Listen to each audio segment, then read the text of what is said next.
I recently got an opportunity to produce a short film, and this just showed me a different side of making films that I thought we would talk about today. Normally when I'm working on set, I am the director or I am the DOP.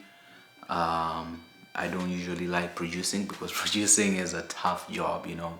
I think one of the main things we all ask is, what does a producer do? And in most cases, no one really knows because a producer does almost everything.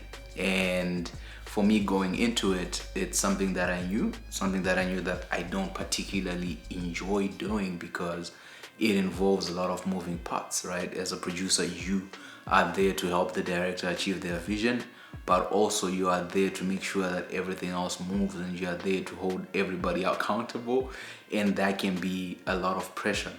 But one of the things that I enjoyed about it in this process is I managed to get a bird's eye view on what happens on a set, and in a way be responsible for the things going on the set.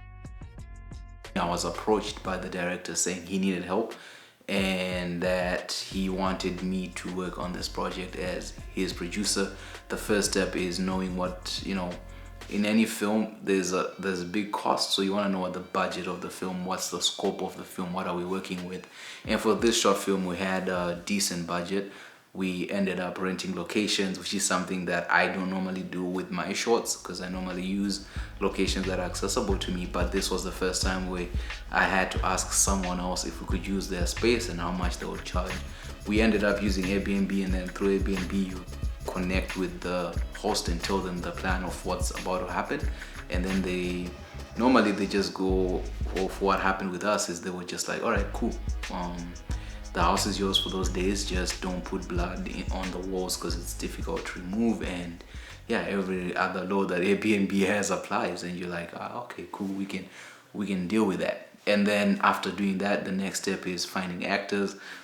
It's interesting, you know, when you're involved with actors that are not working for you, but everybody sort of needs answers from you in terms of logistics, in terms of which actor we get to work with, what their requirements are.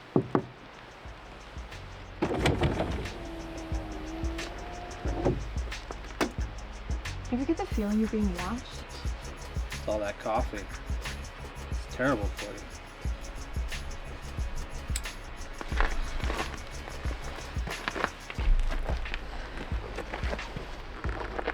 Give me the jitters, maybe. This is a low stakes outing.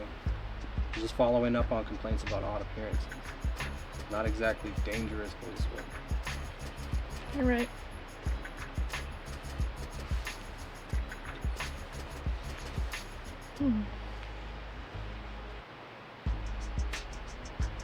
That might be the only odd thing we've seen all day.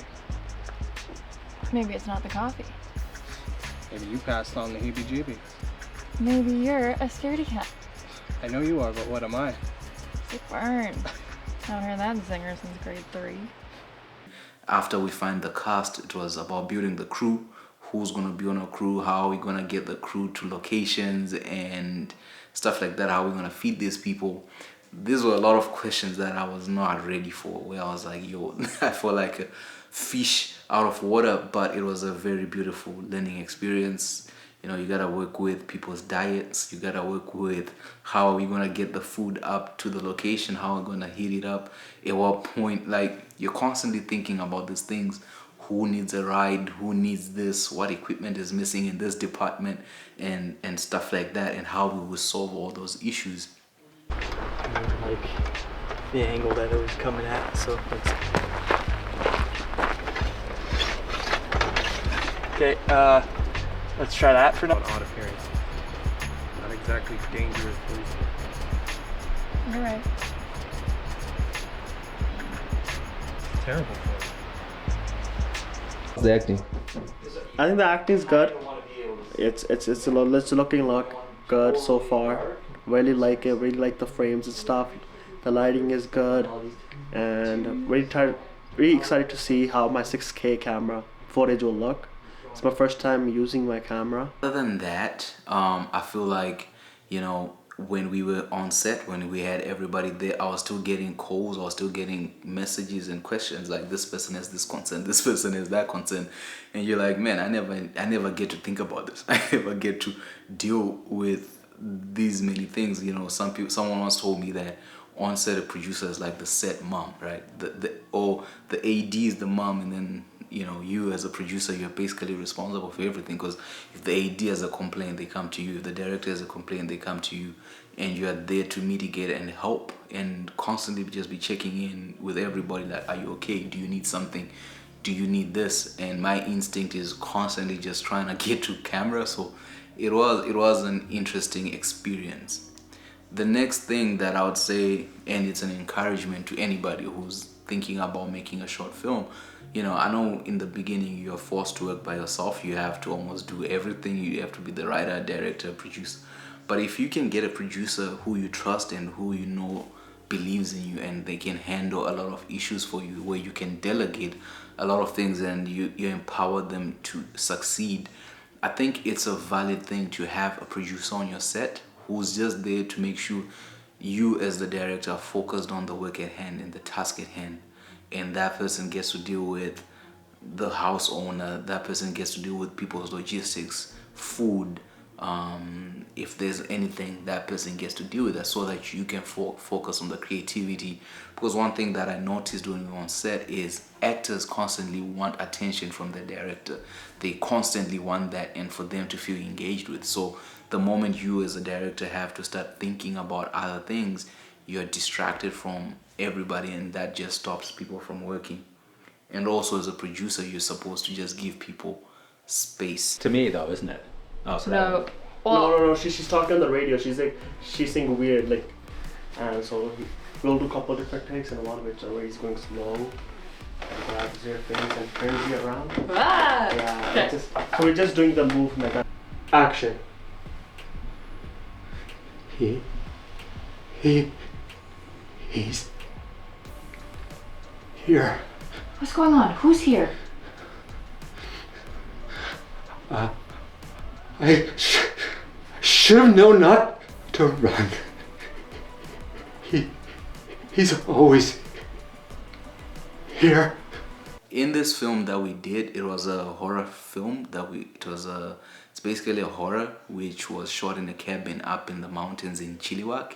So that was quite a distance from Vancouver where I live. So there was a lot of logistics, there was a lot of equipment that had to be carried from Vancouver to the cabin and back and forth, and thinking about things like power and food. We were out there for like 3 days, and yeah, it was a big major responsibility, but I'm proud of the work that we achieved. And what's your position on this project? I came as a producer, turned into anything and everything. In real life, yeah. Oh, in real life, I'm a writer, director, cinematographer, hyphenate filmmaker, you know what I mean? Some lessons that I learned is, you know, filmmaking is fun. I think one thing, living in Vancouver, because we are not really a big production hub, but this is more of a service center for film, where a lot of money is made and people get into the film business for money. Most people have no passion for it. It's just easy money.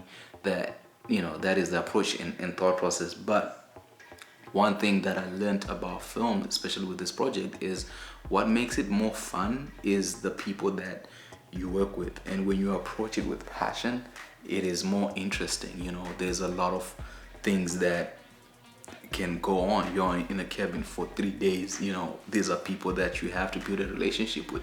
Some of us were sharing rooms. You start having conversations that you never have, you know, and there's that brotherly love, that family bonding that all cares, you know. And at a certain point when we all cut and that's a wrap, everybody's title drops, because in the film industry, when we're making films, there's sort of a hierarchy, right? Like producer, director, everybody falls in between, because information needs to be passed down and up.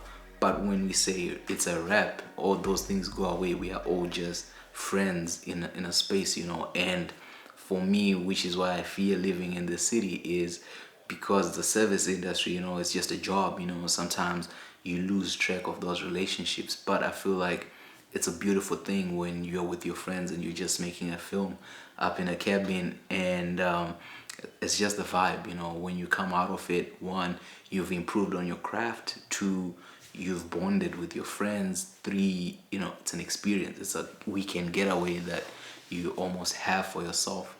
What do you think Oh, about this whole thing? Hmm? About the shoot? It's going good, not bad. I'm the sound guy, so the thing is going good. I'm trying to help the other guys with some things like moving lights or anything like that. But I think everything is going good. You think the director is bullshit guy? No, it's good. Bullshit He's guy. learning. He's bullshit guy, right? Yeah, no. Alright. He's being better. Easy? I think so, I don't know. Maybe. Bullshit Oh, you guy. see this guy? What do you See think this is guy? happening? I think it's going well. We're done. We're done. We're on the second day. We're done the second scene. We're on the last scene. We have 4 or 5 shots. And after that scene, we have 1 more shot for the second shot. We have to do is just finish that. And then we should be all good. What's the story about? The story is about 2 cops, a rookie cop, 2 rookie cops, and this and then So is this a comedy or? it has some bits comedy in it, but it's a horror suspense. Some of the things that I also worried about, which I spoke in some previous videos, is always pre-production and how you prepare. In this case, because the Airbnb, we didn't have access to the location prior to it, so a lot of things had to be done through pictures, and because you don't really know the space that you're going into, it makes it very difficult to be well prepared, which I was glad that I was not filming. I was not shooting, because who knows what you need. But being there and trying to block and trying to make sure we make the most of our time, we had to go in early. We had to go in as soon as we could check in. You know, most of the shoots were night shoots, so in the early hours of the day we just went there to see what the location looks like, do our tech scout, do our survey, and then after that the DOP and his crew went and prepared, the director and the actors went and prepared, and they were all blocking and stuff like that. But it really made me appreciate pre-production more, man, because you gotta go into the spaces before filming so that you know what you're doing and you don't waste time, you know. One thing that I noticed that as a director, actors are really, sometimes they're really testing you because they don't trust you in the beginning. They're trying to see and gauge the boundaries, and you have to show that you're game and you're prepared for what you're walking into. But it's very difficult when you didn't have the time and space to prep. You're the production designer. How you feel? Good. This is day. I was on the spot. Sorry. This is BTS. I don't even know what to do. You just Hi, speak. I'm Elodie. That's How's it Elodie. going? She's our production designer. Day what, 2? How was day 1? Day 1 was great. A lot of fun. We were tired, but it was so much fun. Got to put blood on everybody. Ooh. Yeah, it was awesome. I don't know what to say. Can you help us know what the story is about? The director didn't give us a clear. Director didn't give you a clear idea of the story. Yeah. Oh man. Well, there's 2 cops, Allison and Jason. I can't spoil it though. Hey Jay. Yeah. Oh, Oh, sorry. Me and Devin aren't done lighting yet, but we need to block first before we can finish lighting. So. Yeah, for sure. All right. I'll call Kat. okay. Okay, guys, we've been kicked off set. Another thing is, a lot of people don't make their short films because of the cost of making a short film or the cost of doing anything, and I truly understand that you want high quality, but I think sometimes, man, to be honest, you can film anyway. You can do whatever you need. You just have to write stories that fall under the scope of your budget. You know, sometimes me, if you look on my channel, some of the films we've made are things just shot in my house because that's all we could afford, and you write stories that are built on that. And sometimes you want the flashy things, but I think it's better to improve on your craft and understanding of pacing and timing and things like that, that then when you are able to do something that is of a decent budget, you are using resources to the maximum, right? You understand that, okay, we have, let's say, $2,000, $3,000. How do we maximize the final product on this $3,000, you know, and you're not just wasting it on things that don't really help. Whereas if you're trying to learn whilst you have the money, you will spend it on things that maybe are not super necessary. We are the So basically now we're about rookie to officer. blocking the last scene. Right. We're just doing the last scene now. Okay. We changed things up. So instead of like doing it downstairs in the lobby, it will be right here. Perfect. So it's just you. It's so basically we can cast two shadows of yours. One is going to be on this side of the room and one is going to be on that side of the room. We're picking it up from where you are coming back in. After I saw my dead buddy. Yeah, after, yes. Noted. So you come in, Not a happy girl. yeah, and then you stop here, and then you know how it goes B, B, B, and you draw your gun. So you're going to look the In this film, for me, this was the first time working on a horror film. I haven't really done like crazy horror flicks because there's a lot of VFX, there's a lot of things that you need. For us, we had a person dealing with the special effects on the people, the makeup and all that. And then we also had a set designer setting up the whole space and making sure that everything looked on point, which helped the DOP and the gaffer. They worked hard with the lighting, and because it was a night shoot, which I'm not a very big fan of because I like my sleep, but they managed to come up with it. The beauty about filming at night is how much you can control light and you're not really depending on the sun. And at the time we shot it was over the summer, so the sun was going down late, whereas right now the sun goes down at like 4 p.m. so if you really want night shoots, this is the time. It's just freezing, but other than that, it is a very beautiful thing to do. So I encourage you to try it. The beauty about night shoots as well is a small light can go so far, and if you're using cameras like the FX3 where you have an ISO of 12,800, you can do amazing work with that, you know. But also like the sound is quiet, people are sleeping, so you don't really have issues of cars driving up and down. And for horror films, I feel like sound is very important, so you want to capture the dialogues cleanly and have the space just quietly, so when you add music, when you add some effects, everything just works out well for you. How you feel about day 2 of this bullshit guys shoot? Day 2, pretty good. I feel better than yesterday in terms of tiredness, but overall happy with the product. You know, it's always fun just to get out and shoot stuff, right? Regardless of the outcome, it's just always fun to get with some buddies and, you know, shoot a project, and I want to keep doing that. Right, Martine? Yes. Yep, Martine agrees. White Rick Ross has done his job and hopefully continues to do his job. And me and Jay, the bearded bros, are gonna keep going. There you go. Yeah! Yeah, that's it. That's what's up. How you feel about the director? Is it bullshit guy or no? No, he's good. Jay's good shit. He's no longer bullshit. It's bullshit guy, this guy. Jay's good shit. Personal, it's Yeah. more and more closer to you. That's the violent gaffer. Yeah. Did you record that? Yep. Yeah. You almost killed White Rick Ross. Almost for Rick Ross. Paige, how are you feeling about this? Day 2, final day. I'm Final feeling hours? so good. I'm feeling actually like really solid. I think I was stressed about like getting everything shot, but we're actually super ahead of schedule. We're chilling. It's dark outside now, which is wonderful, and we're gonna eat some pizza, and hopefully I'll get to go home and get rid of my headache. Things that I took out of the project moving forward is, for me, the way that they were lighting it. I was like, yo, this is way different from what I'm used to, because what I learned was when you're lighting a moody scene, a night scene, is how much brighter you want to make the project. But then I thought maybe because I use a Sony, and you in the FX3 you don't have RAW, you're filming at S-Log, you know, Sony Cine, whereas they were shooting on a Blackmagic and it shoots RAW, but the way they were lighting it, the light seemed so dim to me. What if I was right behind her? I don't like that. See? Like if he just appears. You'll even get like a natural reaction. I just had a visceral reaction to that. Yeah. Perfect. Sorry. No, all good. Weird.